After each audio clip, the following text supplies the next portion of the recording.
Sri Lanka is an example of independent people determining their own destiny, and a country which the United States is proud to count among its friends. Mr. President and Mrs. Jayawardene, welcome to America.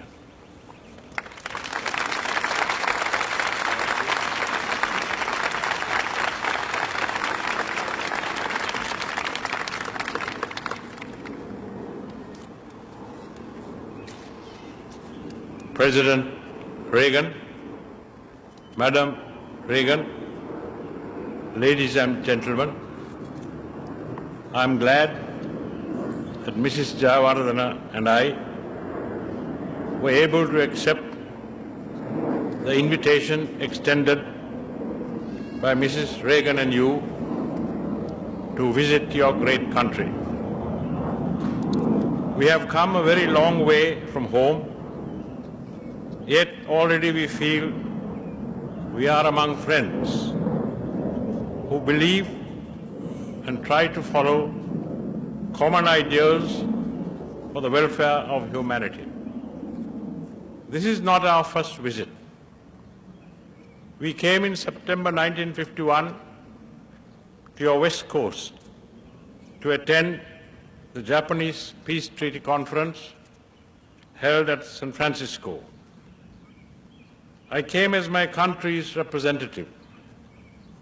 I received then a full measure of praise and gratitude from members of the United States government of the day, Dean Acheson, John Foster Dulles, and others who attended the conference for helping to secure the acceptance by the conference of the peace treaty with Japan. The Japanese leaders, Prime Minister Yoshida and others, were equally grateful. Those alive are still so. I mention that because the thinking of the people of my country, which was expressed by me on that occasion, was that we should not ask for reparations from a fallen foe who had harmed our land and people also. That we should forgive those who were our enemies, quoting the words of the Buddha, that hatred ceases not by hatred but by love, which you also, Mr. President, just quoted. I pleaded that we should restore to Japan the freedoms of democracy. Those were the ideals which inspired us then and inspire us now. Our history and civilization have survived in an unbroken sequence from the 5th century BC for 2,500 years. There were glimpses of modern democracy even then, as in the appointment of mayors to our ancient cities. The ruins of state buildings still contain carvings in stone where the cabinets of the kings and their ministers sat.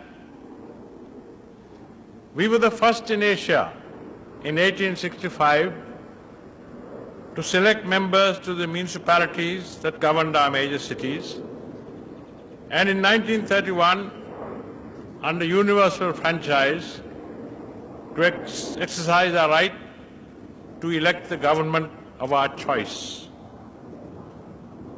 We also have in our country an unbroken historical record extending over the same long period of a line of heads of state, monarchies of different dynasties from Sri Lanka and abroad, including India and the United Kingdom, of 2 presidents, one selected and one myself elected by the whole country. I happen to be the 193rd in the line of heads of state from 483 BC to date. In our modern history, we cannot forget the contribution made by an American, Colonel Olcott, when he helped the Buddhist leaders of Sri Lanka 100 years ago